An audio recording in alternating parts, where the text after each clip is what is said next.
भावपणास मंगलानं चेसवेसि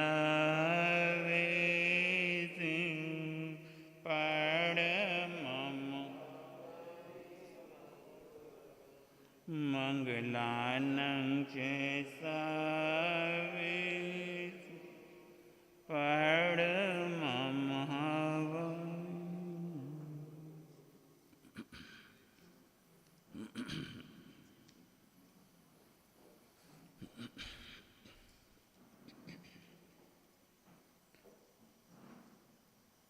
बोलिए भगवान महावीर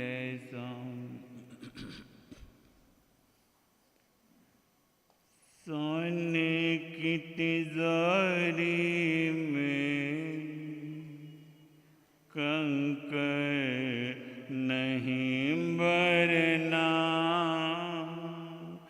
सोने की तिजोरी में कंकर नहीं भरना। मेरा निश्चय है अब से कोई पाप नहीं करना, मेरा निश्चय है अब से कोई पाप नहीं करना। सोने की तिजोरी में कंकर नहीं भरना, मेरा निश्चय है अब से कोई पाप नहीं करना, मेरा निश्चय है अब से कोई पाप नहीं। मैंने सबकी निंदा की, विश्वासघात किया, मैंने सबकी निंदा की, विश्वासघात की, अपना ही सुख चाहा, औरों को दुख दिया, अपना ही सुख चाहा, औरों को दुख दिया। मुझको किसी की हाय लेकर नहीं मरना, मुझको किसी की हाय लेकर नहीं मरना,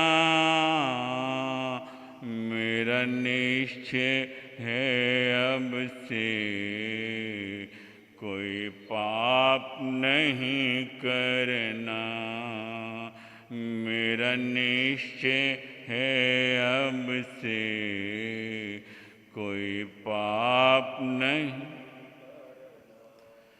मैं अंदर से कुछ और, बाहर से हूँ कुछ और, मैं अंदर से कुछ और, बाहर से हूँ कुछ और।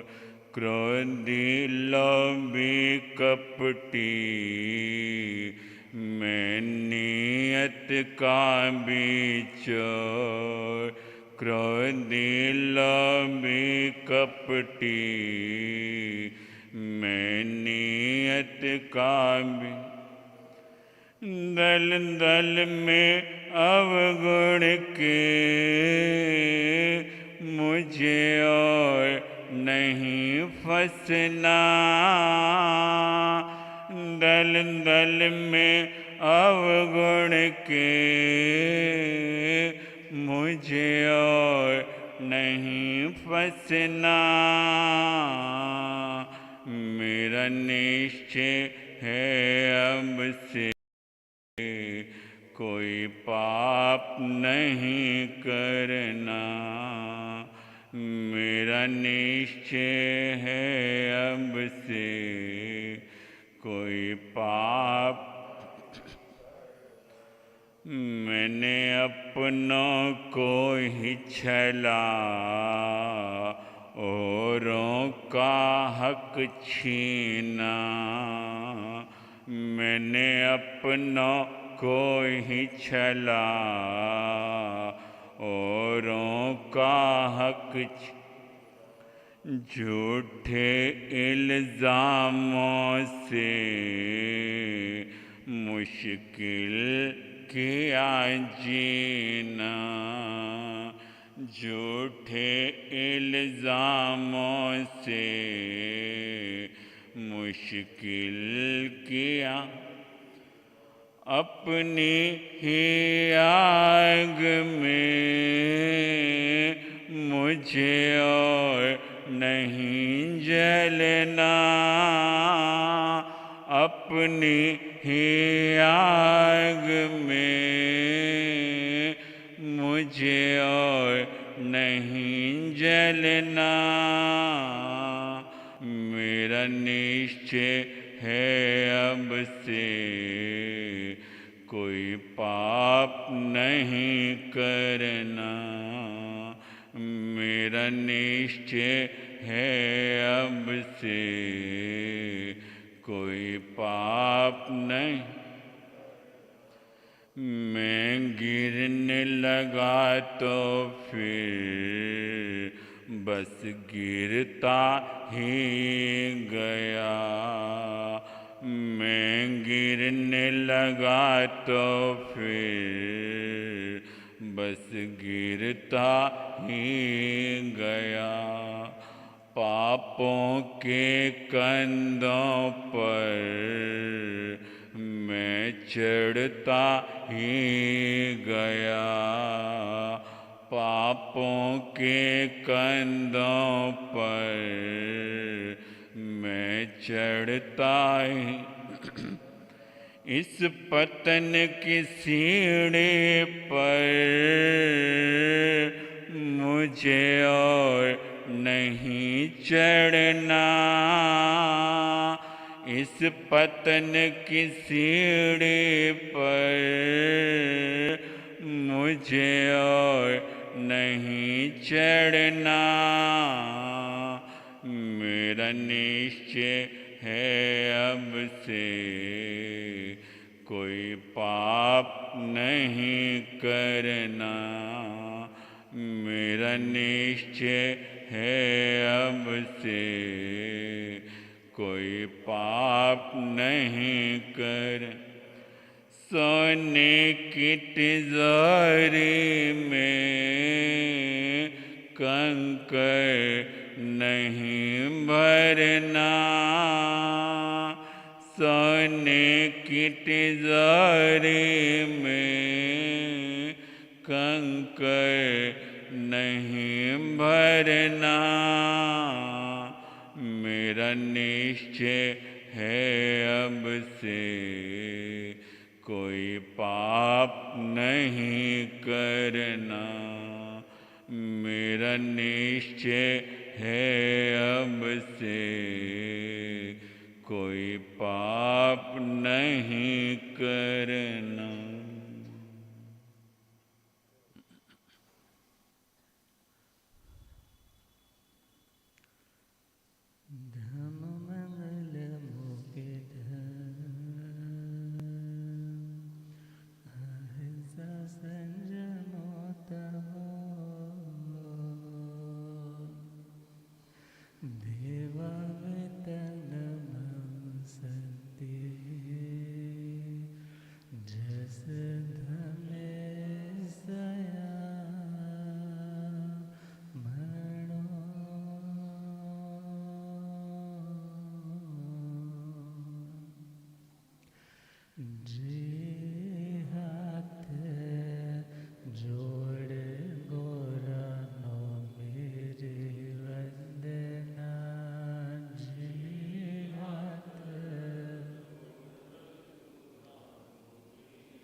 अनंता अनंत शांति के निकेतन शासनपति श्रमण भगवान महावीर स्वामी के पावन चरणारविंदों में हार्दिक भावना वंदन नमन। मेरे अंधेरे जीवन को रोशनी प्रदान करने वाले परम उपकारी आगम ज्ञान के भंडार आगम ज्ञाता आगम पुरुष जिन शास्त्र रतन हिमाचल के श्री उपाध्याय भगवंत श्रद्धे गुरुदेव श्री जितेंद्र मुनि जी महाराज साहब के पावन चरण कमलों में हार्दिक भावना वंदन। पाठ पर विराजमान तपस्वी रतन श्री प्रभु मुनि जी महाराज साहब के चरणों में वंदन। धर्म सभा में उपस्थित धर्म अनुरागियों, सुशीलवती माताओं एवं बहनों, असीम पुण्य देश से भाग्य देश से आप सबको संतों का समागम और वीतरागवाणी श्रवण करने का सुअवसर प्राप्त हो रहा है। श्रवण कर रहे हैं श्रीमद् सूत्र कृतांजलि सूत्र के दूसरे श्रुत स्कंध का छठा अध्याय श्री महावीर स्तुति, जिसके रचयिता गणधर भगवान आर्य श्री सुधर्मा स्वामी जी महाराज भगवान के दिव्य विराट दर्शन करने के लिए उनके जीवन को समझना होगा और उनके जीवन को समझने के लिए जिन्होंने साक्षात उनके समीप रहने का सौभाग्य पाया है, उनकी ही जुबानी उनके जीवन को सुनना होगा। तो वे क्या फरमा रहे हैं, भगवान कैसे थे। उढ़ंगा है तेरी अंधसासो, उढ़ंगा है तेरी तसाया जेता वर जया पाड़ा, तसाया जेता वर जया पाड़ा, से नीचे समेक पन्ने देवैव धम्म समियं उधाहो, पूज्यं सोणं समणा महणाय, पूज्यं सोणं समणा। भगवान ने धर्म का संदेश दिया, मगर धर्म का संदेश क्यों दिया, क्या रीज़न था उसके पीछे, और भगवान धर्म को अच्छी तरह से कैसे समझ पाए थे। आत्मा के लिए जो हितकारी है, भगवान ने ये जाना कैसे ये हितकारी है। तो कहा भगवान ऊर्ध्वं आहेयं तिर्यं दिशासु, ऊर्ध्व लोक में, अधोलोक में और तिर्यक लोक में। ऊर्ध्व का मतलब ऊपर के जितने भी स्थान हैं, तो मुख्य रूप से तो वहाँ पर पहले दूसरे देवलोक तक देवियों का भी स्थान है। ऊपर चले जाएं तो मात्र देवों का ही स्थान है।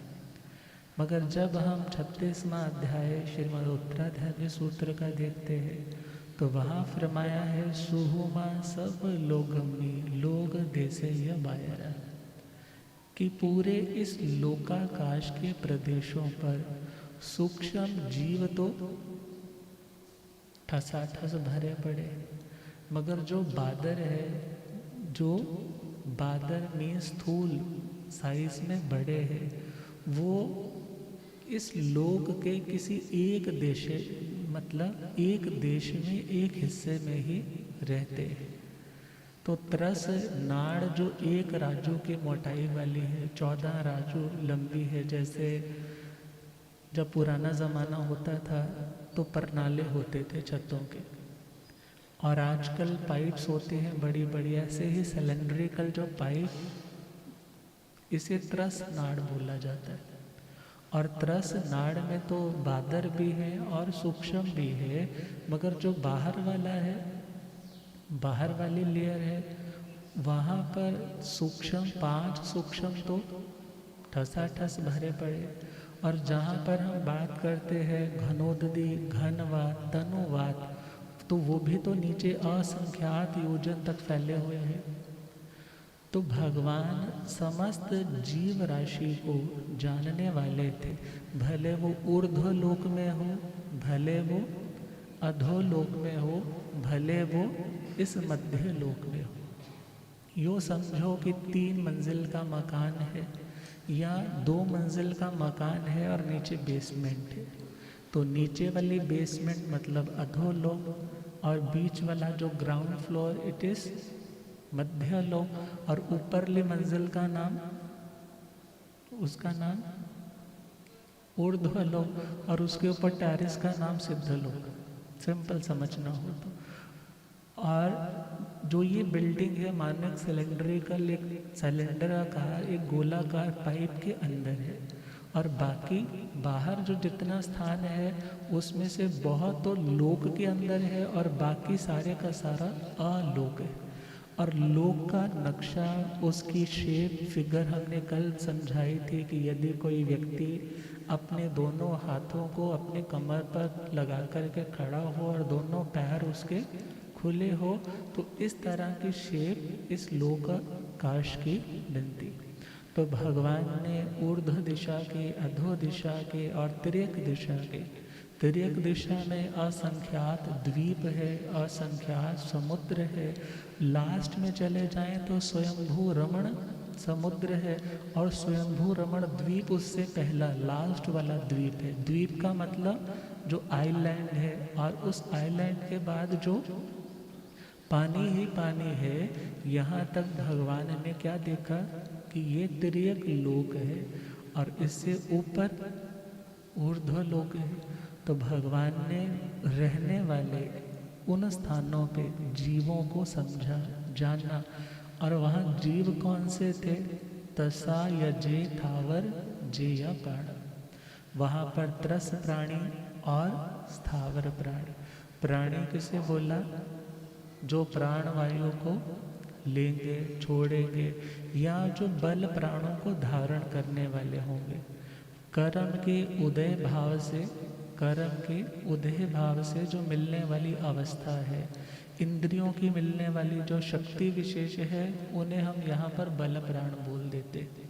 श्रोत्र इंद्रिय है, चक्षुर इंद्रिय है, घ्राण इंद्रिय, रस इंद्रिय, स्पर्श इंद्रिय, मन, वचन, काया, श्वासोश्वास और आयुष्य बल प्राण। तो ये सारे के सारे बल प्राणों के कारण जीने वाले ये प्राणी, भगवान ने उन समस्त जीवों को देखा और क्या देखा कि ये से नित्य अनित्य ही। पहला शब्द है नित्य, दूसरा शब्द है अनित्य, मगर जब बोलने में आएगा तो से नित्य नित्य ही। अदरवाइज इसको यदि हम अलग अलग तोड़ें तो वह शब्द है नित्य और अनित्य। भगवान ने इन प्राणियों को देखा और इनकी नित्यता को और अनित्यता को ध्यान में रखते हुए उसके ऊपर चिंतन किया। चिंतन, वैसे चिंतन शब्द छद्मस्तों के लिए प्रयोग आता है। सोचता कौन है, विचारता कौन है? जिसको अभी रिजल्ट नहीं मिला है, जिससे अभी समाधान नहीं मिला है। जिन्हें समाधान तो हमेशा बोलो, हमेशा उसकी तल्ली के ऊपर, हाथ के ऊपर समाधान ऐसे ही पड़ा रहता है, उसे चिंतन करने की आवश्यकता नहीं है। मगर फिर भी ये चिंतन शब्द एक व्यवहारिक शब्द है। उस दृष्टि से हम कह सकते हैं भगवान ने अपनी प्रज्ञा के माध्यम से, किसके माध्यम से? प्रज्ञा का सामान्य अर्थ तो प्रकर्षेण ज्ञायते अनया वस्तु तत्वम इति प्रज्ञा, जिसके द्वारा वस्तु के, पदार्थ के यथार्थ स्वरूप को समझा जाए, जाना जाए। उस चेतना की विशुद्धता उस आत्मा की बड़ी प्योर शक्ति का नाम है प्रज्ञा। उसका नाम क्या है? प्रज्ञा। और 23वां अध्याय केशी गौतम जी का आता है। तो केशी महाराज कहते हैं कि इतने साधु रंग बिरंगे कपड़े हमारे शासन में पहनते हैं, आप भगवान महावीर स्वामी को फॉलो करते हैं, वहाँ पर तो वाइट कपड़े हैं। हमारे तो 4 महाव्रत भगवान पार्श्वनाथ जी ने कहे, आपके तो 5 महाव्रत, छठा रात्रि भोजन, ऐसे करके बोला। तो इसमें कारण क्या है? क्यों? क्योंकि हमें यहाँ पर कन्फ्लिक्ट हो रहा है। हमारे भक्तों को, श्रावकों को, संतों को इसमें कुछ ना कुछ कन्फ्यूज़न हो रही है। तो उन्होंने क्या बोला था? पन्ना समीक्षाए धम्मा तत्तं तत्व विनिश्चय, अर्थात प्रज्ञा के माध्यम से धर्म तत्व की समीक्षा होती। किसकी समीक्षा? समीक्षा का मतलब जैसे सपोज आप कोई चीज़ देख रहे हो, आपको अच्छे से नहीं दिखाई दे रही, तो आप फिर कोई ना कोई लेंस लेते हो, मैग्नीफाइंग ग्लास वाला, उसको अच्छे से देखते हो। अब अच्छे से देखने का मतलब क्या है? किसी चीज़ को, किसी चीज़ की समीक्षा करना। तो समीक्षा भगवान ने भी ऐसे हर वस्तु पदार्थ की समीक्षा की। और गौतम स्वामी जी कहते हैं धर्म तत्वों की समीक्षा भी प्रज्ञा से होती है। और तत्वों का निश्चय, तत्व का मतलब जो सार चीज़ है, जो ठोस चीज़ है, जो काम की चीज़ें है, उसकी पहचान भी प्रज्ञा से होती। किससे होती? प्रज्ञा से होती। तो भगवान ने भी अपनी उस केवल ज्ञानमय प्रज्ञा के द्वारा उन तत्वों का, इन जीवों की समीक्षा की जो त्रस पर्याय में है और जो स्थावर पर्याय में। तो कल तक हमने समझा था त्रस शास्त्रों में 3 तरह के बताए हैं। पहला, जो गति की दृष्टि से मूवमेंट कर सकते हैं उन्हें त्रस बोल दिया, और उसमें अग्नि काय को, तेजस काय को और वायु काय को ग्रहण किया। क्योंकि अग्नि का स्वभाव ऊपर की ओर बढ़ना है, वायु का स्वभाव भी बहना है। कोई क्वेश्चन कर सकता है, महाराज पानी भी तो फ्लो करता है, तो पानी को यहाँ पर गति त्रस में क्यों नहीं काउंट किया? तो कहा जाता है पानी अक्सर जब कभी बहता है तो उसके बहने का कारण या तो रहता है वो, जिसको हम बोल सकते हैं जो निम्न स्थान है उसकी ओर बहता है। जैसे आप लोगों ने बहुत जगह पे नदियाँ देखी होंगी, नहरें जो निकलती है तो पानी ऊपर से आ रहा है, तो एक आपने ब्रिज देखा होगा, तो ब्रिज के नीचे देखा होगा जब कभी पानी कम होता है तो वो स्थान थोड़ा स्लांटेड किया होता है कि पानी नीचे की ओर जाए, और ऐसे ही पानी का फ्लो होता है। पहला कारण। दूसरा कारण है पानी का बहाव क्यों होता है? क्योंकि वो वायु की प्रेरणा से बहता है। किसकी प्रेरणा से? वायु के प्रेरणा। तो उसे गति त्रस में नहीं काउंट किया, वायु को गति त्रस में 2 ही काउंट किए हैं। पहला तेजस अग्नि का है और दूसरा वायु का। और दूसरा पॉइंट है विकल इंद्रिय त्रस, जो 2 इंद्रियों वाले, 3 इंद्रियों वाले, 4 इंद्रियों वाले प्राणी है, इनको भी त्रस बोला जाता है। और आगे बोले तो 5वां पंच इंद्रिय वाले जो प्राणी है उनको भी त्रस बोला जाता है। त्रस का मतलब यदि ये कभी पीड़ा का अनुभव करते हैं तो अपनी रक्षा के लिए, अपनी प्रॉब्लम को सुधारने के लिए प्रयास करते हैं। अभी शाम का टाइम था जब गुरुदेव मंगल पाठ कृपा करने जा रहे थे, तो शाम के टाइम कुछ मच्छर ज़्यादा हो रहे थे। मच्छर ज़्यादा हो रहे थे तो हाथ क्या हो जाता है जहाँ पर मच्छर हो? अब विचार करना है, अब ये हाथ किसका उठेगा? हाँ, इचिंग हो रही है तो उसको दूर करने के लिए हाथ कौन उठा सकता है? त्रस या स्थावर? कौन उठा सकता है? अब आग जल रही है तो वृक्ष के पत्ते यूं यूं तो हिलते रहेंगे, मगर वहाँ से उठ कर के दूसरी जगह पे बारिश हो जाए तो बस स्टॉप पे आप उस शेल्टर के नीचे आ जाओगे, मगर जो वृक्ष खड़े हैं वो तो खड़े रहेंगे। क्यों? क्योंकि उनका स्थावर नामकरण उदय में है, उन्होंने कर्म ऐसा बांधा है जिसके कारण वो स्टेशनरी है, जिसके कारण उनके पास जस्ट स्पर्श इंद्रिय की सेंस है और इसके अलावा कोई सेंस उनके पास नहीं है। भले उन एक इंद्रियों के पास भी चारों तरह की संज्ञाएं हैं, आहार संज्ञा भी है, भय संज्ञा भी है, मैथुन संज्ञा भी है, परिग्रह संज्ञा भी। एक वनस्पति को ही देख ले तो भोजन वो भी तो ग्रहण करते हैं। प्लांट्स को यदि आप कुछ नहीं डालो, खाद नहीं डालो, तो वो क्या हो जाएंगे? मुरझा जाएंगे। नीचे से भी ग्रहण कर रहे हैं, ऊपर से भी ग्रहण कर रहे हैं। और इवन कुछ प्लांट्स तो ऐसे हैं कि उनके नज़दीक आने वाले कीट पतंगों को, इंसेक्ट्स को वो पकड़ करके अपना आहार बनाते हैं। तो उनमें आहार संज्ञा भी है। भय संज्ञा, वो पेड़ पौधे भी डरते हैं। यदि एक व्यक्ति उन्हें सेवा की दृष्टि से देखता है कि मैं इनकी सेवा करूंगा, तो वो खिले रहते हैं। और यदि कोई व्यक्ति ये सोचता है मैं इनको उखाड़ दूंगा, जला दूंगा, तो ऐसे ऐसे उपकरण इजाद हो चुके हैं, ऐसे ऐसे इंस्ट्रूमेंट्स इन्वेस्ट हो चुके हैं, एक्सप्लोर हो चुके हैं, जो बता सकते हैं कि कितनी डिग्री का उनको डर लगा। तो इट मीन्स जो डर भी है वो भी उनके अंदर है। आगे चले, मैथुन संज्ञा। मैथुन संज्ञा मतलब किसी पर को अपना मानने की जो चाहत है वो भी उनके अंदर है। तभी तो वृक्षों के साथ जो लताएं होती हैं, बेल होती है, कभी देखा होगा कैसे रोटेट करते करते जाती है। और परिग्रह संज्ञा, परिग्रह संज्ञा भी उनके अंदर है। कई वृक्ष ऐसे भी हैं कि जो अपने उस स्थान के इर्द गिर्द जो कोई सामान दबा है तो उसके ऊपर ही रहते हैं। अब जन्म ही वहाँ पर हुआ और उसके प्रति आसक्ति, भले संगी नहीं है, असंगी है, मगर संज्ञा है। मगर क्या है? संज्ञा है। तो ये सारी चीज़ें एक इंद्रिय में भी पाई जाती है। क्यों पाई जाती है?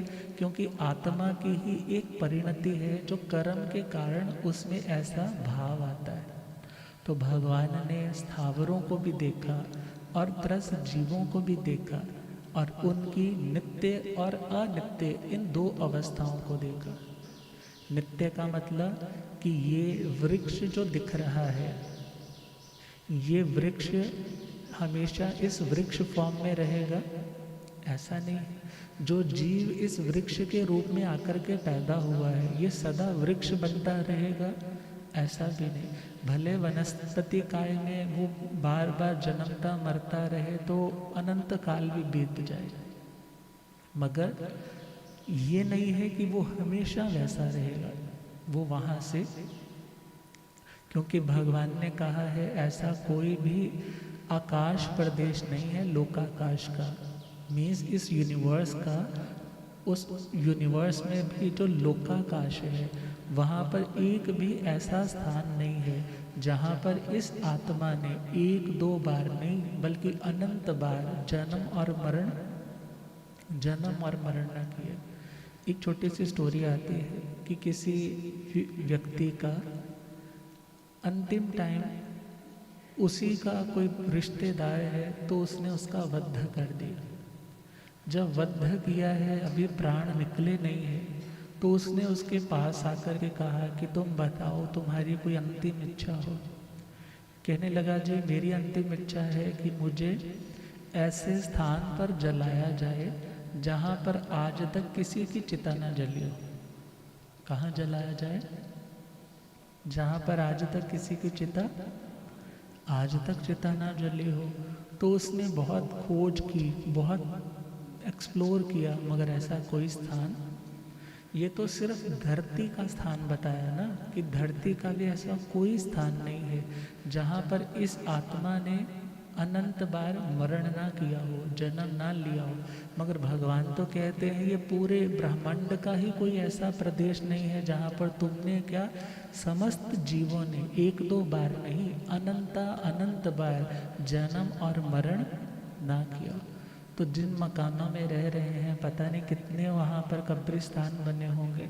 और इसी के साथ साथ जहाँ कब्रिस्तान के बारे में हम डाउटफुल हो जाते हैं, तो ऐसा कोई भी स्थान नहीं है जहाँ से कोई आत्मा सिद्ध गति में ना गई हो। ऐसा कोई भी स्थान नहीं लोकाकाश का जहाँ से करना है। जहाँ पर भी हम हैं वहाँ पर अच्छाई भी बहुत हो चुकी है और वहाँ पे बुराई भी बहुत हो चुकी है। तो भगवान ने ये सब कुछ देखा, नित्यता को भी देखा, अनित्यता को भी देखा। आत्मा नित्य है और आत्मा के ऊपर आने वाली अवस्थाएं जो कर्म सापेक्ष है, जो कर्म की अपेक्षा से आती है, वो अनित्य है, वो शाश्वत नहीं है।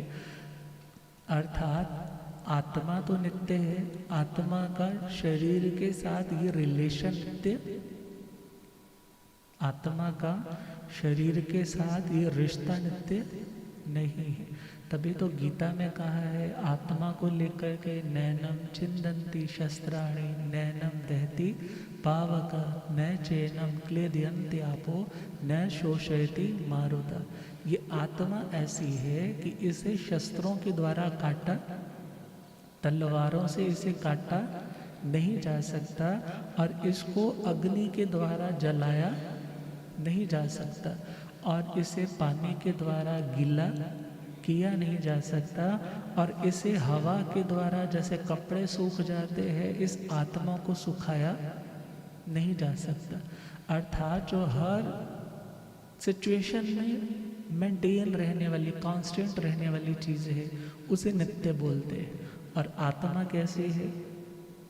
आत्मा नित्य है, मगर आत्मा के साथ जो ये शरीर है और शरीर और आत्मा का जो ये रिलेशन है ये नित्य, आज किसी फॉर्म में है कल किसी फॉर्म में है। जैसे आप अभी तो इस कॉस्ट्यूम में बैठे हो ना, समय की वेशभूषा में, और इसी के बाद आपने अपने ऑफिस वाली ड्रेस पहन लेनी है, शाम को घर पहुंचोगे तो आपने नाइट सूट पहन लेना है, सुबह उठोगे तो फिर आपकी ड्रेस चेंज हो जाएगी।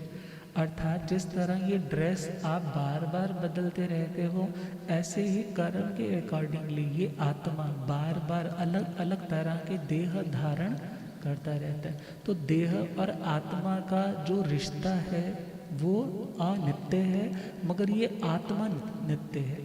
ये आत्मा अनादि है, इसका कोई ओरिजिन नहीं है। जिसका कोई ओरिजिन नहीं होता वो चीज़ शाश्वत होती है। वो चीज़ कैसी होती है? शाश्वत का मतलब एवर लास्टिंग होती है, वो कभी नष्ट भी नहीं होती, क्योंकि आप नष्ट उसी को कर सकते हो जो किसी की क्रिएशन होगी, जो किसी की रचना होगी। मगर ये आत्मा किसी की रचना, आत्मा किसी की रचना नहीं है। आत्मा पहले भी थी, आज भी है और आगे भी रहेगी। और इस आत्मा के अस्तित्व को जो मानता है वो आस्तिक है। आत्मा के अस्तित्व को जो मानता है वो कौन है? आस्तिक है। जो आस्तिक होगा वो धर्म करेगा। जो आस्तिक होगा, आत्मा के अस्तित्व को मानने वाला होगा, वो धर्म करेगा। क्यों धर्म करेगा? क्योंकि वो चाहता है कि मैं इस बार बार के ड्रेस चेंज करने वाली सिचुएशन से निकल करके आत्म स्वरूप में आ जाऊं।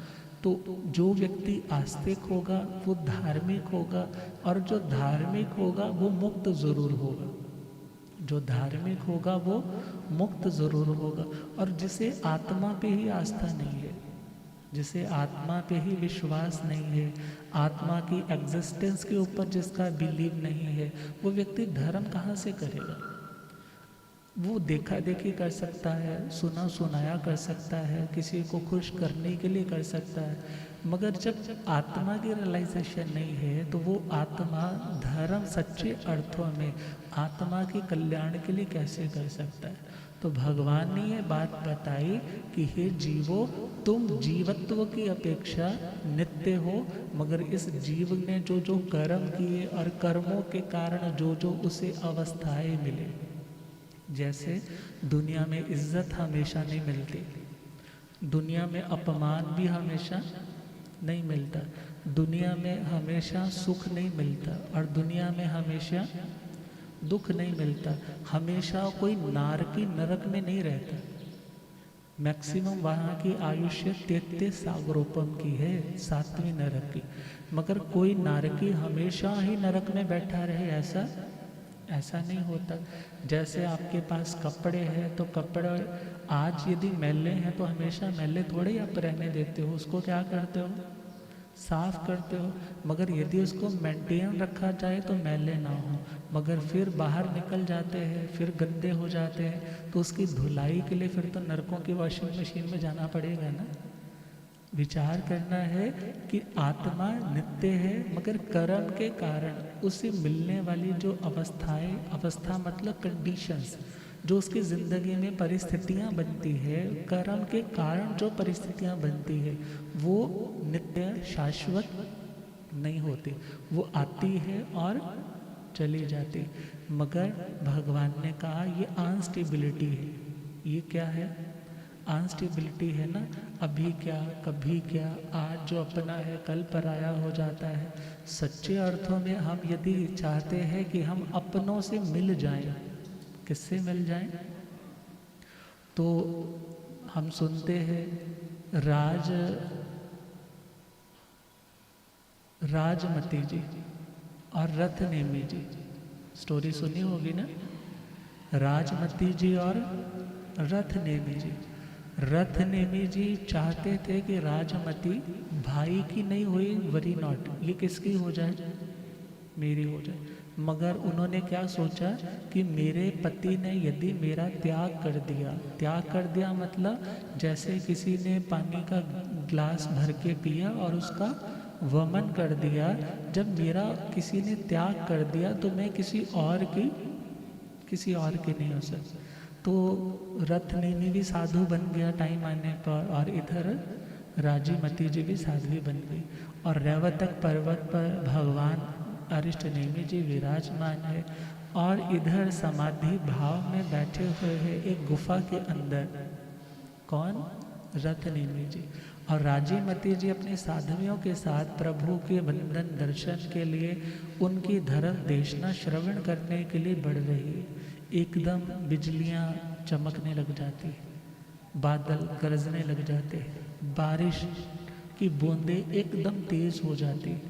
उन्होंने सोचा यातना होगी, जीवों की विराधना होगी, कपड़े भीग गए हैं, चलो मैं अंदर जाकर के इन कपड़ों को सुखा लूँ। और बाकी साधियाँ भी इधर उधर स्थानों में अपने आप को सेफ कर रही है, और इधर वो आकर के अपने कपड़ों को उतार करके सुखाने के लिए रखे हैं। एकदम बिजली चमकती, और उसकी नज़र किसकी? रथ नेमी की नज़र किस पे पड़ती है? राजमती। कहने लगे अभी भी कुछ नहीं बिगड़ा, तुम भी अभी मेरे योग्य हो और मैं भी तुम्हारे योग्य हो। मगर उस कंडीशन में राजमती जी क्या सोचा उन्होंने कि ये अनित्यवादी दृष्टिकोण वाले, ये शरीर को नित्य मान करके ये भोगों की याचना कर रहे हैं, मगर आत्मा की नित्यता का इन्हें अभी भान नहीं हो रहा।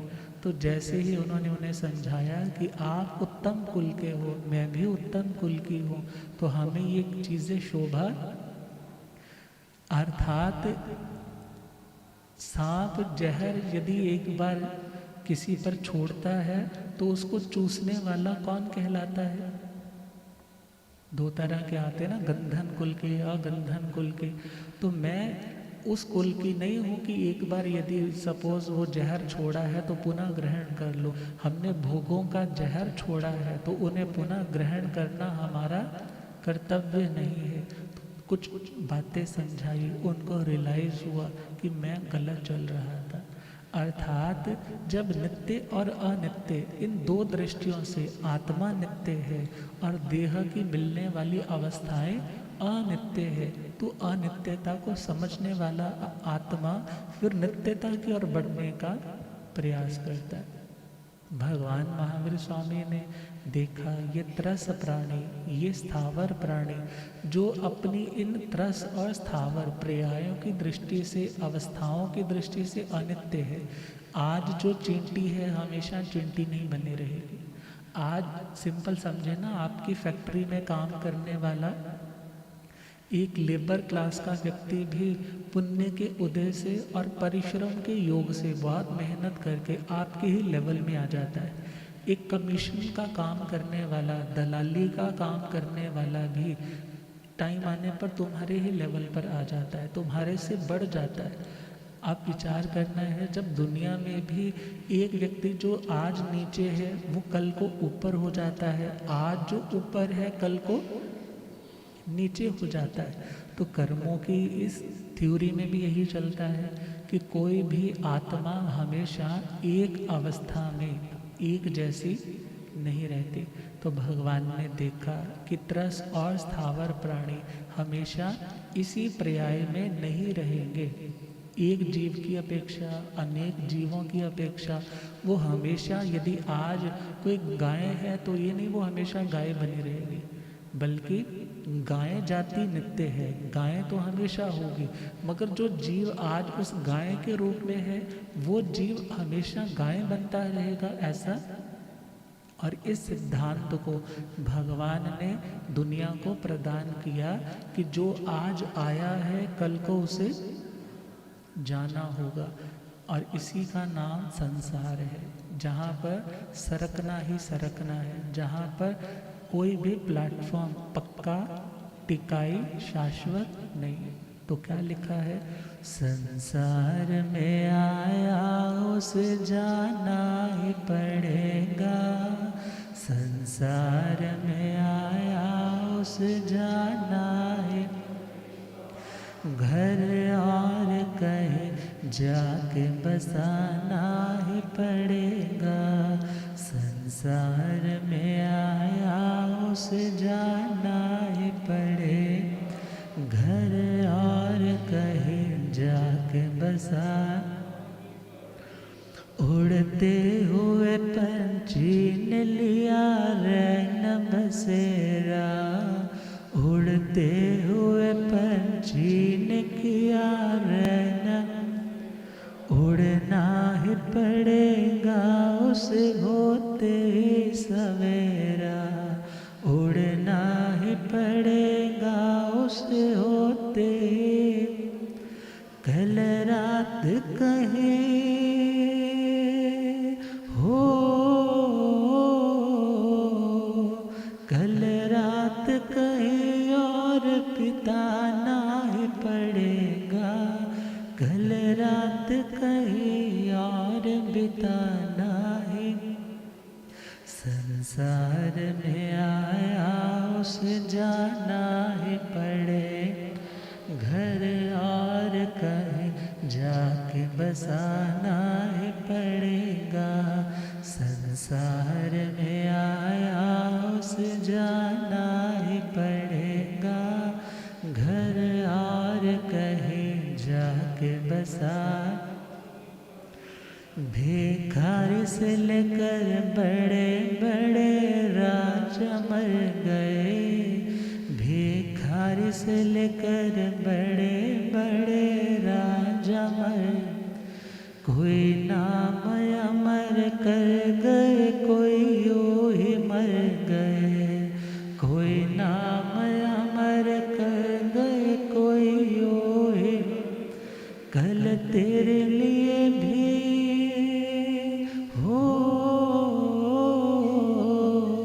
कल तेरे लिए भी कफ़न मंगाना ही पड़ेगा, कल तेरे लिए भी कफ़न मंगाना ही, संसार में आया उसे जाना है, घर और कहीं जाके बसाना है, संसार में आया उसे जाना है, घर और कहीं जाके बसाना।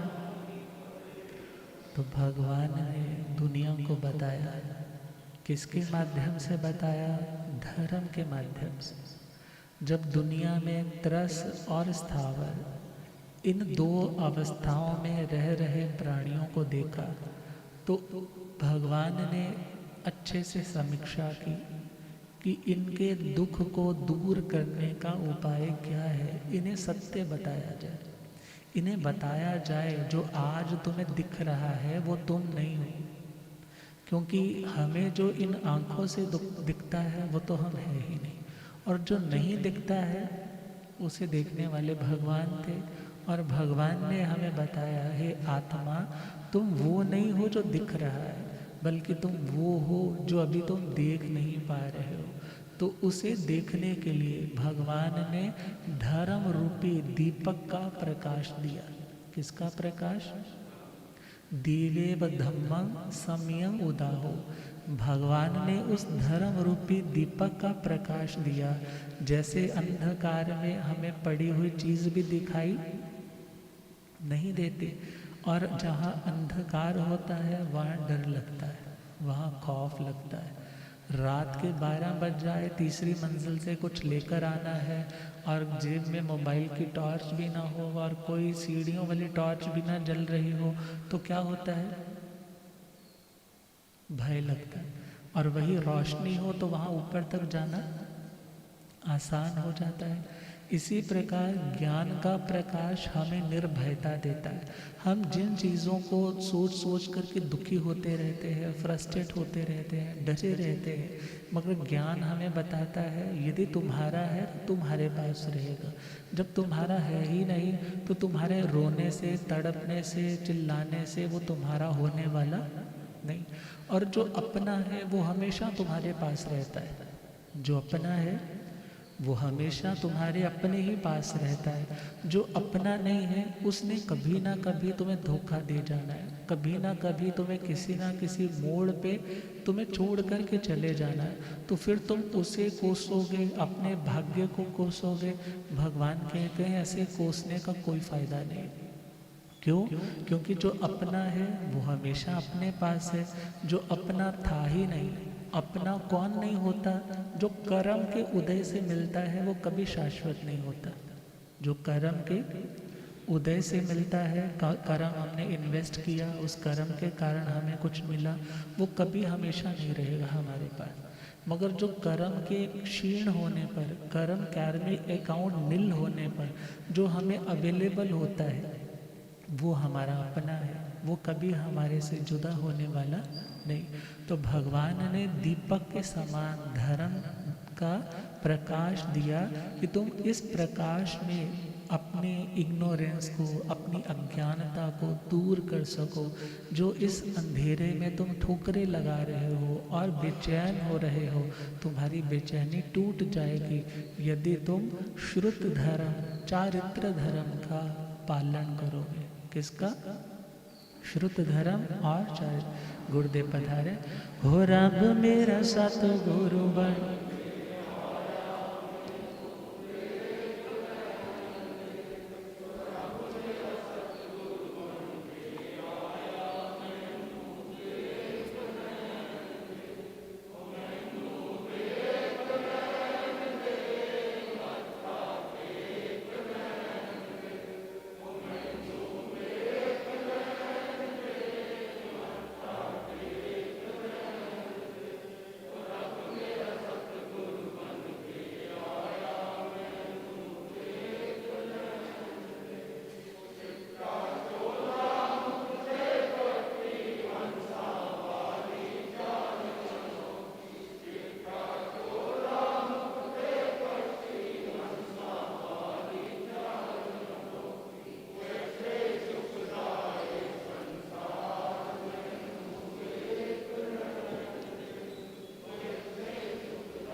मेरा सतगुरु बन के आया मैनो। ओ पौंदे पौंदे पानी देंदा, सोके बूटे हरे कर देंदा। पौंदे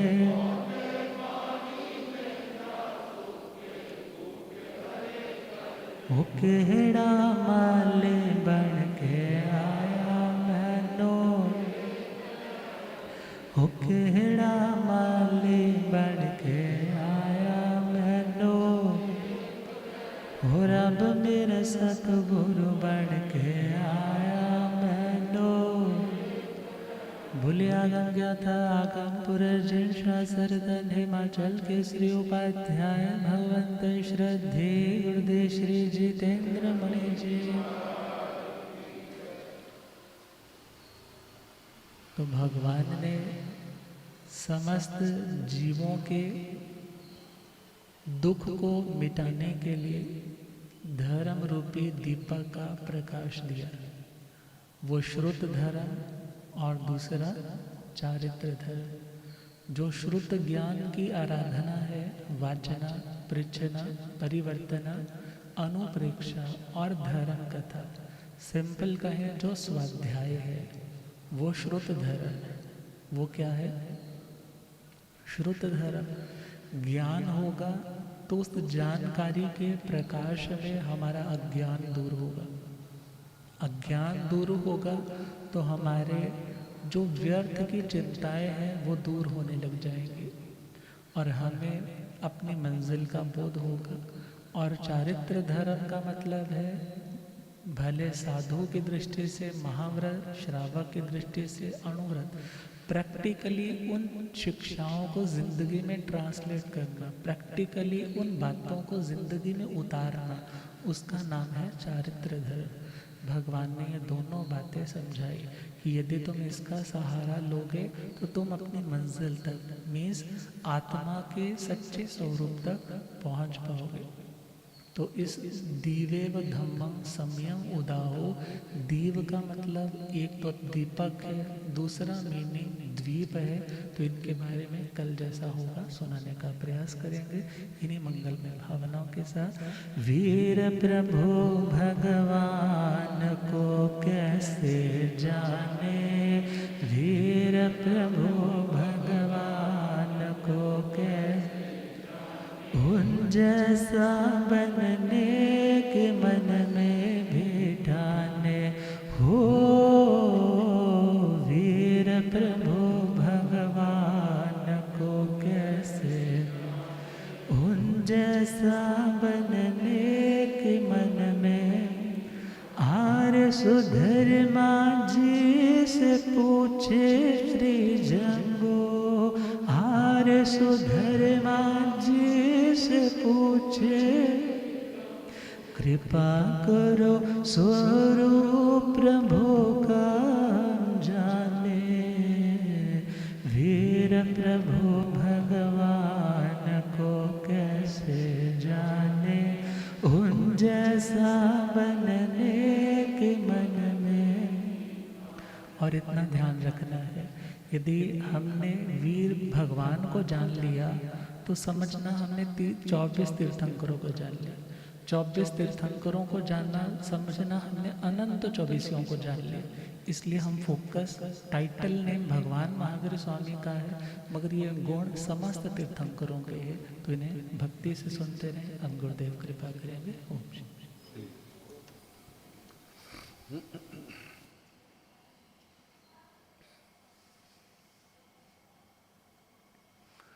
जीर्ण वर्णे अनुरक्ता, जीर्ण वयन जे करेंति भावेण,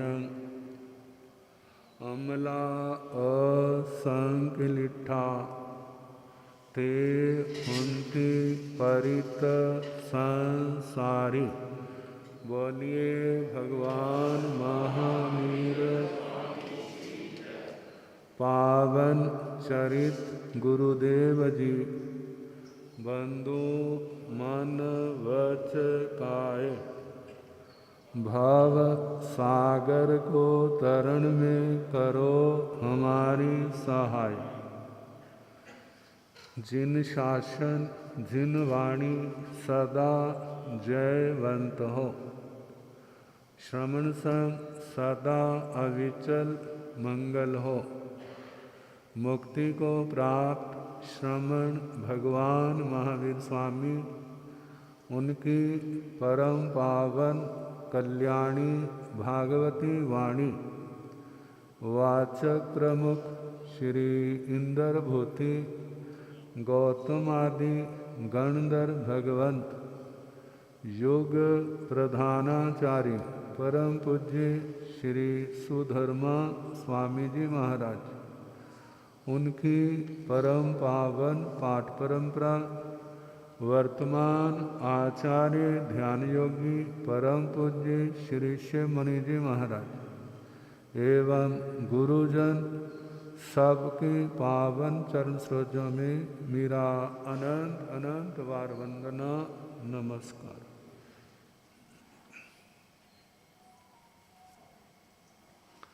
उपस्थित धर्म प्रेमी सज्जनों, माताओं तथा बहनों, कल प्रसंग हम प्रारंभ कर रहे थे श्रमण धर्म। श्रमण धर्म देखा जाए तो साक्षात अमृत है। अमृत का स्वाद कैसा होता है?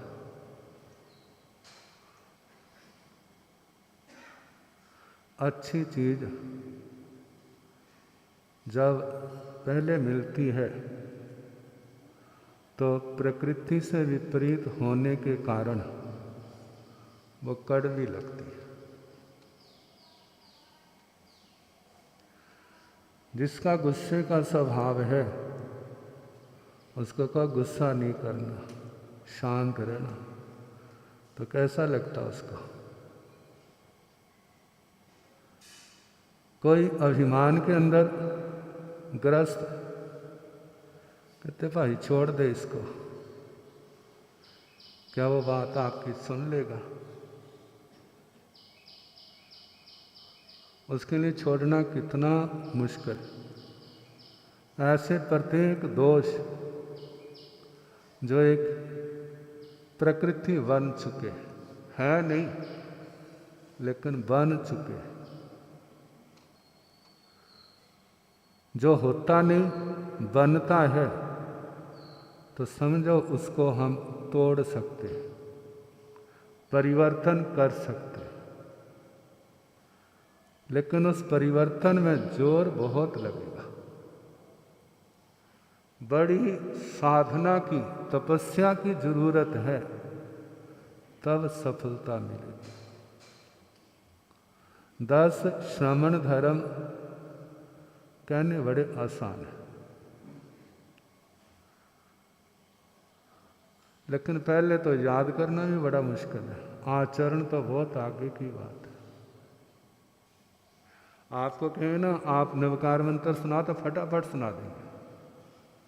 आपको पूछा जाए चल 10 श्रमण धर्म के नाम गिना दे, फिर कोई कोई बिरला निकल सकता है।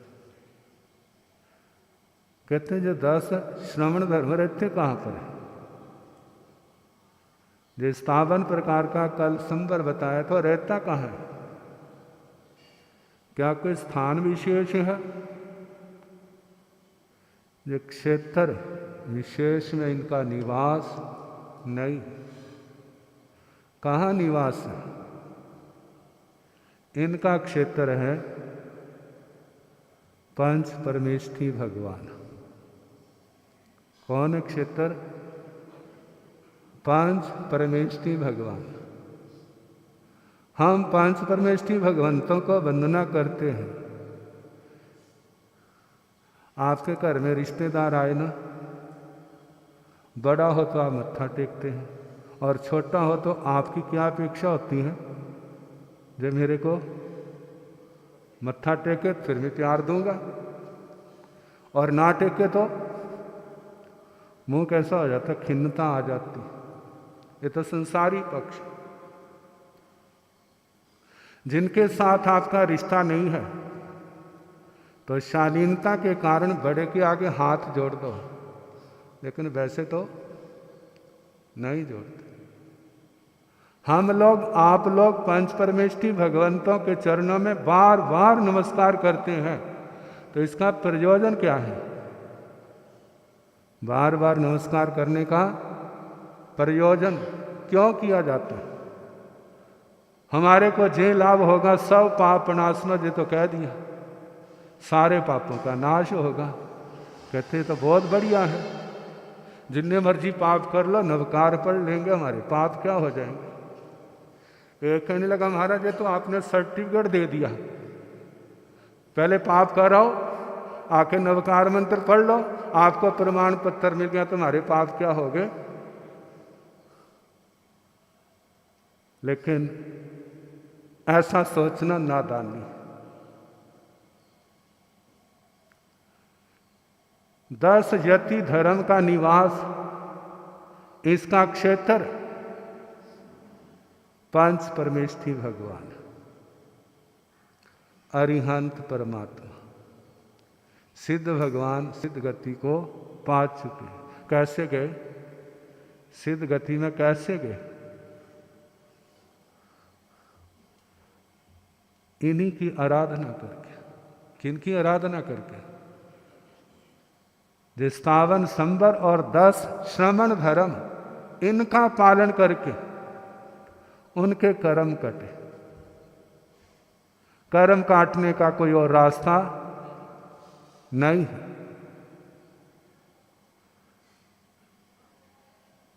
आचार्य भगवंत, उपाध्याय भगवंत, साधु साध्वियां जहां निवास करता है, लेकिन जो छोटी श्रेणी के साधक हैं, जो कभी कभी उनके अंदर जो धर्म झलक मारता है, लेकिन उनके पूर्व के पाप कर्मों का जोर चलता है, तो जो गौण पड़ जाता है, फिर वहां पर कषाय अपना रंग दिखाने लग जाता है। जिनकी आत्मा में ज्ञान की रोशनी होती है, वो थोड़ी देर बाद संभलते, फिर अपने आप को संभालते। जे मेरा धर्म, जे मेरा धर्म नहीं है। कौन सा धर्म? 18 पापों का सेवन, क्रोध मान माया लोभ राग द्वेष आदि जो है, जो संसार परिभ्रमण का कारण है, जो आत्मा को संसार से तारते नहीं है। तारने वाले कौन है?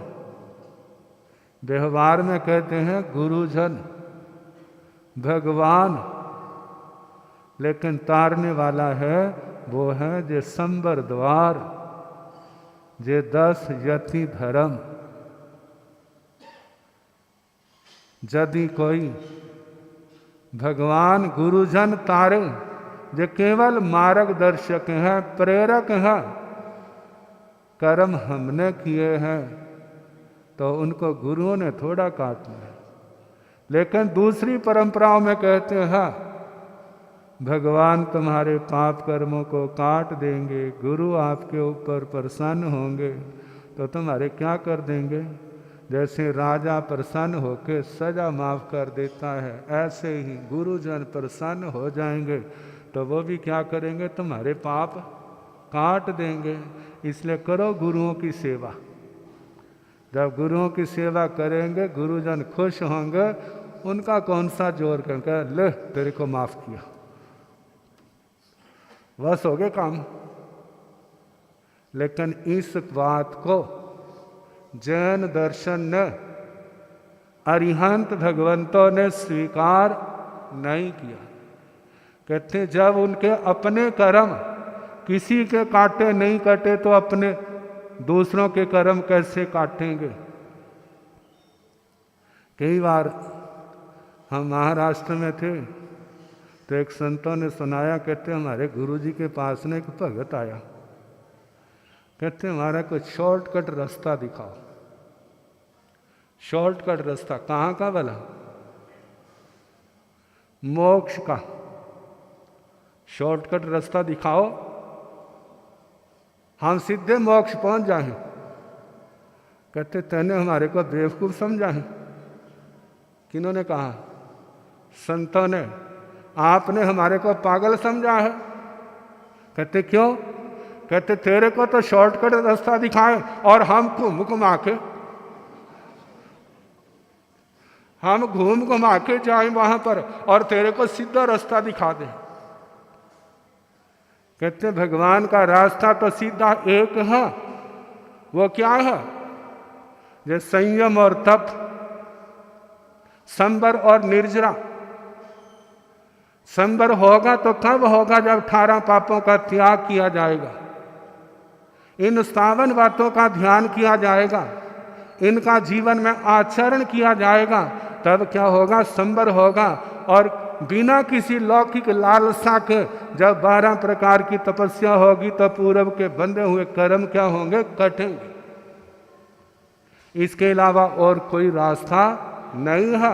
अरिहंत पर भगवान ने कहा सम्यक ज्ञान, सम्यक दर्शन, सम्यक चारित्र, सम्यक तप। सम्यक ज्ञान के द्वारा जाना जाता है हमारी आत्मा का स्वरूप क्या है, परमात्मा का स्वरूप क्या है। जिसके बल से संसार में डूबता है वो कौन है, और जिसके बल से संसार को पार करता है वो कौन है? असंयम और संयम। असंयम के कारण से आत्मा का पतन होता है और संयम तप के कारण से आत्मा का ऊर्ध्वारोहण होता है। ये तो ज्ञान के द्वारा जान लिया, लेकिन जानने के साथ मानना भी तो पड़ेगा ना। जे तरने का रास्ता है, जे डूबने का रास्ता है, डूबने का रास्ता छोड़ दो और तरने के रास्ते पर कदम रखो। कहा चारित्र क्या है? मानना सम्यक दर्शन है, जानना सम्यक ज्ञान है, और मानना जैसा भगवान ने कहा है उसी के अनुसार मानना, वो सम्यक दर्शन है। और सम्यक चारित्र, सम्यक चारित्र का मतलब जो आपने जाना, जो डूबने का रास्ता है उसको छोड़ दो और जो तरने का रास्ता है उसके ऊपर कदम रखो, आगे बढ़ो। तप क्या है? इच्छाओं का निरोध। इच्छाओं के निरोध का मतलब क्या? आपको बताया था 2 प्रकार की इच्छा होती है। एक कर्म के क्षय से होती है और एक कर्म के उदय से होती है। जो कर्म के उदय से इच्छा पैदा होती है वो संसार को बढ़ाने वाली होती है। संसार की तृष्णा, भोगों की लालसा, आत्मा के अंदर इच्छाएं पैदा होती हैं। इसके पीछे कौन कारण है? आत्मा का मोहनी कर्म। मोहनी कर्म के कारण से जो इच्छाएं पैदा हो रही हैं वो आत्मा को पतित करने वाली, और कर्म के क्षोभम से, क्षय से जो आत्मा में पैदा होती है। बड़ा समय हो गया गुरुओं के दर्शन नहीं किए। कितना अच्छा हो गुरुओं के दर्शन हो जाए, इच्छा पैदा हुई है। कितना जीवन हमारा खाने में, पीने में, आरंभ समारंभ में जाता है, लेकिन मेरा समय सामायिक में जाए। मैं सामायिक करूं, मैं संबर करूं। जो इच्छा पैदा हुई ना, मैं तपस्या करूं जिससे मेरा कर्मों का बोझ हल्का हो। मैं शास्त्र स्वाध्याय करूं, नवकार मंत्र से लेकर के आगमों की गाथा। आज हमारे पास भगवान नहीं है, लेकिन भगवान के मुख से निकले हुए शब्द जो हैं वो हमारे पास है, जो गुरुओं की अपार कृपा से हमारे को आगम के रूप में हमारे को प्राप्त हुए। उन आगमों का अध्ययन करो। उससे क्या होगा? जैन धर्म दिवाकर आचार्य सम्राट पूज्य श्री आत्माराम जी महाराज स्थानक सूत्र के 3रे ठाणे में एक सूत्र आता है जिसके अंदर कहा है, जिसका स्वाध्याय अच्छा है उसका ध्यान अच्छा होगा, जिसका ध्यान अच्छा है उसका तप अच्छा होगा। अब इसका जी तो सकारात्मक आ गया, नकारात्मक नेगेटिव क्या है? जिसका स्वाध्याय अच्छा नहीं उसका ध्यान भी अच्छा नहीं होगा। जिसका ध्यान अच्छा नहीं उसका तप और चरित्र अच्छे कहाँ से हो जाएंगे? जब तप और चरित्र अच्छे नहीं तो कर्मों की निर्जरा कैसे होगी? संबर निर्जरा कैसे होगी? कर्मों के बंधन कैसे टूटेंगे? उनको तोड़ने के लिए तप और चरित्र का शुद्ध होना जरूरी है। तप और चरित्र का शुद्ध रखने के लिए ध्यान शुद्ध होना जरूरी है।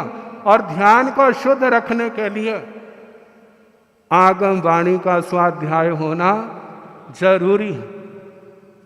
दुनिया के कितने लोगों को जानते हैं, कितने नाम याद है ना याद? अच्छा ये बताओ 11 गणधर भगवंतों को कितनों के नाम याद है? 11 गणधर भगवंत। कहेंगे हमारे हमें पता नहीं था, आपने पूछ लेना, नहीं तो हम याद कर लेते। कहा देखो भला दुनिया के लोगों को आप याद करते तुम्हें क्या मिलता है, लेकिन तीर्थंकर भगवंतों को आप याद करोगे, गणधर भगवंतों को याद करोगे, तीर्थंकर भगवंतों की प्रमुख शिष्या प्रवर्तनी भगवतियां हैं, उनको याद करोगे, उनको नमस्कार करोगे, उनकी आत्मा को, आपको कितना लाभ होगा?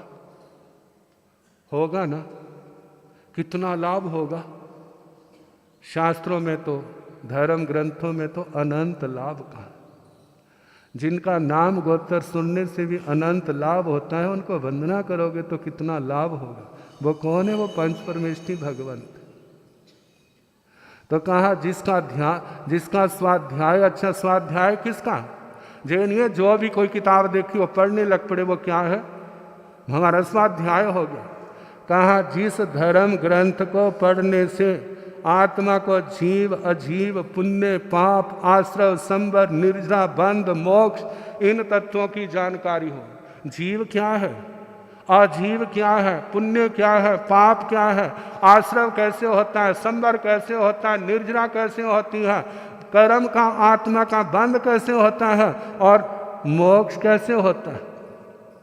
उन धर्म ग्रंथों को पढ़ना जिनसे जीव अजीव आदि तत्वों का ज्ञान हो। और दूसरी बात, जिनको पढ़ने से भोगों से नफरत पैदा हो, जिनको पढ़ने से, सुनने से भोगों से विरक्ति का भाव पैदा हो, जिनको पढ़ने से धर्म के प्रति अनुराग, धर्म के प्रति लगाव पैदा हो, धर्म के प्रति श्रद्धा जागे, मानो इस धर्म के मार्ग पर नहीं चल सकता तो जो चलने वाले हैं उनके प्रति अनुमोदना का भाव हो।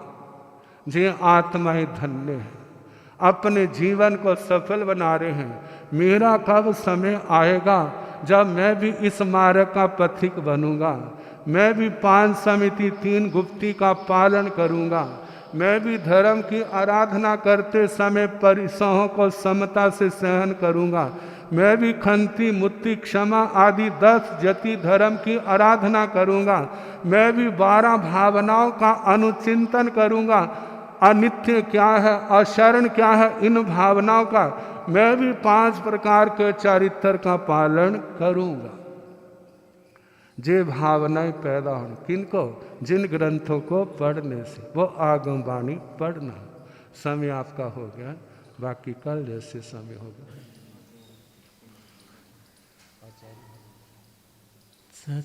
सत्संग विच आया करो, सत्संग विच औगणा दे पर जिंदड़े एनो सफल बनाया करो, औगणा दे पर जिंदड़े एनो सफल बनाया। बड़े सौभाग्य से आप सभी को दिव्य वीतराग वाणी का पावन संदेश श्रवण करने का सौभाग्य मिल रहा है। और इसी क्रम में जो लाभ ले रहे हैं सभी आत्मार्थी साधुवाद के पात्र हैं। आज जिनके एक आसनों की तपस्या है, बच्चा खान ले ले। एक आसन करने वालों को, इतनी मौसम की खराबी के बावजूद आप लोग लाभ ले रहे हैं, आपकी धर्म भावना को साधुवाद है। और आज जिनके आईमिल के बच्चे खान हो, आईमिल के बच्चे खान पहनराज जी जैन, आईमिल करने वालों को, रसना विजेता बनने वालों को, जिनके आज उपवास के बच्चे खान हो, उपवास का पचखान चौथं भक्तों की, तपस्या करने वालों को, जिनके आज बेले 2 उपवास हो, 3 उपवास, 4, 5, 6, 7, 8 उपवास। 8 उपवास के ऊपर पहर का बच्चा खान भाई कुणाल जी जैन। तपस्या करने वालों को, और आज एक का 14वां उपवास है, तो उन तपस्वी आत्माओं को भी हार्दिक हार्दिक साधुवाद है। और भाई कुणाल जी के अभिनंदन के लिए अपने मानस को तैयार कर लीजिए। जो कोई भी चौमासे में तपस्या की भावना रखना चाहता है तो तपस्या की बोली उठा सकता है। आए तप की बहार बधाए हो बधाए, आए तप की बहार बधाए, गुरुवर की कृपा पाए, तप की है ज्योत जगाए, गुरुवर की कृपा तप की है ज्योत जग, करे भव से यह पार बधाए हो बधाए, करे भव से यह पार बधाए हो। तो जो कोई भी आने वाली दीपावली तक, चौमासा उसके बाद 15 दिन का रह जाता है ना, तो जो कोई भी दिवाली तक 1/2 करने की भावना रखता है वो तपस्वी आत्मा के अभिनंदन के लिए सर्वप्रथम आगे आ सकता है। जो कोई भी 8 उपवास करने की भावना रखता है, हिम्मत जुटाइए। आप में से जो जो तेले चौले अठाइयाँ कर लेते हैं उनके लिए मंगलमय अवसर है। जो तपस्वी भाई का अभिनंदन करना चाहता है तो सर्वप्रथम अभिनंदन उन्हीं के हाथों से करवाया जाएगा। ओ बूहा तर मंदा खोलो जी, बूहा तपस्या वाले आदि सारे जय जय बोलो जी, तपस्या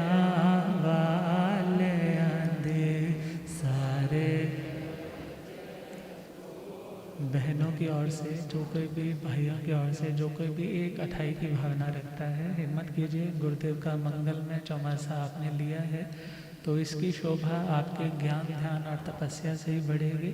तो जो कोई भी 8 उपवास की भावना रखता है, भले यदि वो उठना नहीं चाहता, एक बार मेरे को हाथ ऐसे करके बता दे तो मैं हर्ष हर्ष जय जय बोलूँ। तो 8 उपवास जिस किसी के भी हृदय में भाव आ रहा है, हिम्मत जाग रही है।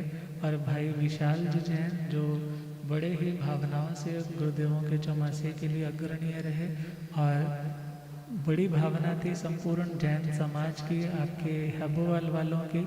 और जब फरीदकोट आए थे तो बड़ी पूरे संघ की ओर से इन्होंने ही आगे बोलने के लिए आए थे। भले उस टाइम सब लोग इकट्ठे होकर के आने वाले थे, और आप लोगों का प्रेम आज भी हमें बहुत सुंदर रूप से दिख रहा है। आपका ये भाव और आगे बढ़ता रहे। तो भाई विशाल जी ने बोली ली है, उसके लिए तपस्या की बोली लेने वालों को हर्ष हर्ष, गज के बोलो हर्ष हर्ष। बड़ी सुंदर भावना गुरु भक्त भाई विशाल जी। और तेला तप जो कोई भी 3 उपवास करने की भावना रखता है, दिवाली तक जो कोई भी तेला 3 उपवास करने की भावना रखता है, तो वो अपनी हिम्मत अपनी भावना गुरु चरणों में प्रकट कर सकता है। और उसके लिए हमारे श्री संघ के अध्यक्ष भाई पंकज जी जैन, उन्होंने तेले की भावना रखी है। तो उनके लिए भी तपस्या की बोली लेने वालों को, आप इसी के साथ 1 आश्रम की तपस्या, जो कोई भी चौमासा रहते 31 एकाशने लगातार करने की भावना रखता है, 31 एकाशने, तो उसके लिए 2 नाम भाई कपिल जी के घर से उनके लगातार एकाशने हैं और आगे बढ़ने की भावना है। 2 बहनें और उन्होंने भी, हाँ 4 बहनें, तो उन्होंने 31 एकाशनों की भावना रखी है। तो इनके लिए तपस्या की बोली लेने वालों को, बस अब लास्ट वाली बोली है, चौमासा रहते रहते अब चौमासे के कितने दिन रह गए होंगे? 10-12 तो बीत गए ना दिन। तो चौमासा रहते रहते उसमें से 15 दिन आपकी छूट, आपकी इच्छा के अकॉर्डिंगली जो कोई भी जो विहार की भावना रखता है, क्योंकि जब शाम के टाइम साधु महाराज कोई भी आपके घर में आए तो निर्दोष गोचरी का लाभ आपको मिल सकता है। यदि आपका खुद का पच्चखान होगा कि मैं दिन खड़े भोजन ग्रहण करूँगी, तो हिम्मत कीजिए, जो कोई भी जो विहार की भावना रखता है अपने स्थान पे खड़े हो जाइए, अपने स्थान पे खड़े होकर पच्चखान ले लीजिए गुरुदेव से। जस्ट 15 दिन आपको छूट है चौमासे में। तपस्या की बोली लेने वालों को, तो इसी के साथ साथ भाई कुणाल जी आप पधार जाइए आगे, आपका अभिनंदन। पिछली बार जब पधारे थे तो 21 उपवास किए थे और इस बार 28 का भाव इनका पूर्ण हुआ और इसकी बोलियां भी बहुत सुंदर रूप से हो गई। और हिम्मत जुटाइए कि अगली बोली आप उठाइए, अगली बोली में अभिनंदन करने के लिए आपका नाम आए। और इन्हीं शुभ भावनाओं के साथ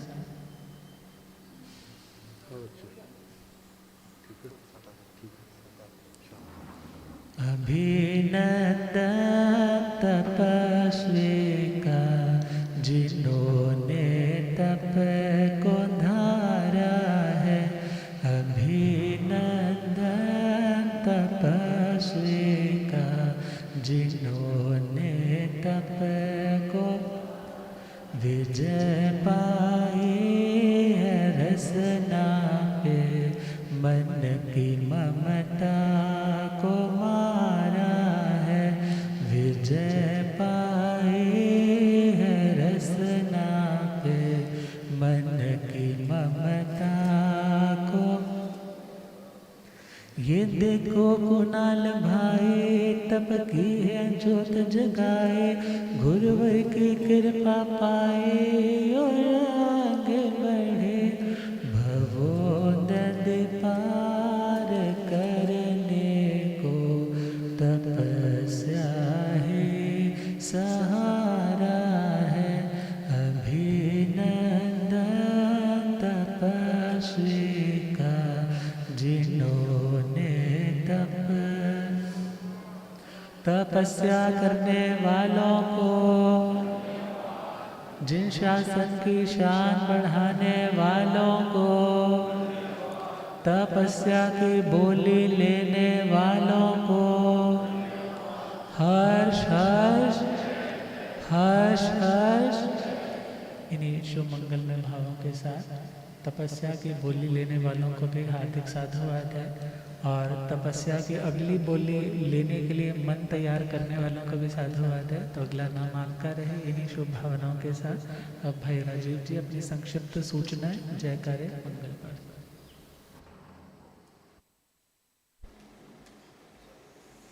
बोलिए श्रमण भगवान महावीर स्वामी की जय।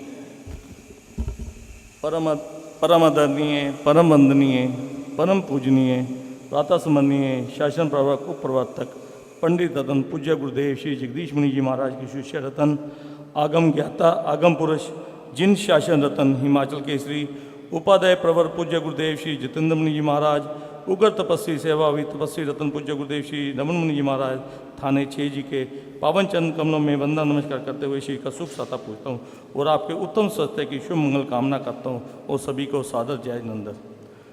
गुरुदेवों के मुखारबिंद से जिन वाणी सुनने का लाभ प्राप्त हो रहा है, इसलिए सभी से विनती करता हूँ कि कोई भी परिवार घर पर ना रहे, प्रवचन समय में पहुँचने का भाव रखें। मंगल पावन अवसर आंगन ये आया है, तप करके तपस्वी ने जीवन महकाया है, तप करके तपस्वी ने जीवन महकाया है। बाहर से आए हुए सभी गुरु भक्तों का एसएच जैन सभा के चेयरमैन श्री सुंदर मोहन जैन, प्रधान पंकज जैन और समस्त कार्यकारिणी आपका हार्दिक स्वागत अभिनंदन करती है। आपके भोजन और नाश्ते की व्यवस्था नीचे भोजनशाला में की गई है, कृपया कर ग्रहण का सेवा का मौका लें।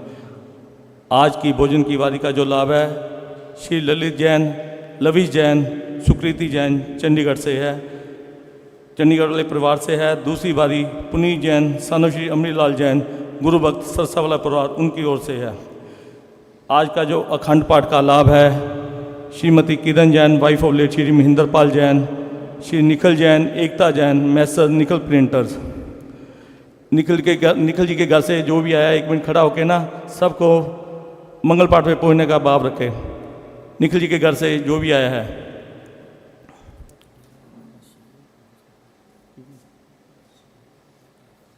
जो कल का खंड पाठ है Shrimati Vijay Lakshmi Jain, wife of late Shri Sundar Kumar Jain, रंग वाला परिवार, राजीव जैन, सेक्रेटरी एस जैनसवा, इस परिवार की ओर से होगी। आज हमें 1,11,000 गुप्त रूप में दान राशि मिली है। समाज उनका भी हार्दिक धन्यवाद करता है। आप गुरुदेवों के मुखारबिन से मंगल पाठ सुनेंगे, उससे पहले वंदना करेंगे।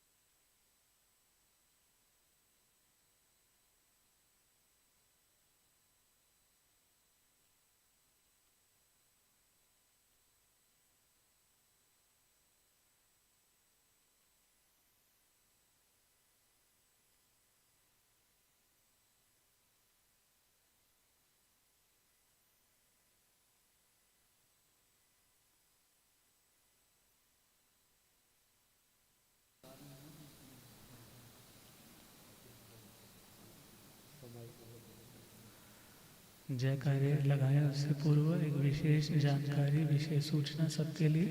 आने वाली 4 तारीख रविवार को जैन धर्म के श्रमण संघ के द्वितीय पटधर आचार्य सम्राट जैन धर्म दिवाकर पूज्य श्री आनंद ऋषि जी महाराज साहब, जिनका पावन जन्म दिवस आ रहा है, तो उसके उपलक्ष्य में 5-5 सामयिक, तो हिम्मत रखें। 5-5 सामयिक बहनों की ओर से, भाइयों की ओर से नोट कर लें। भले एक आसन पे करें, भले पूरे दिन में आप 5 सामयिक स्थानक में आकर घर में रह करके 5 सामयिक कंप्लीट करें। गुरुदेव की ऐसी भावना है, तो सभी इस बात का ध्यान रखेंगे।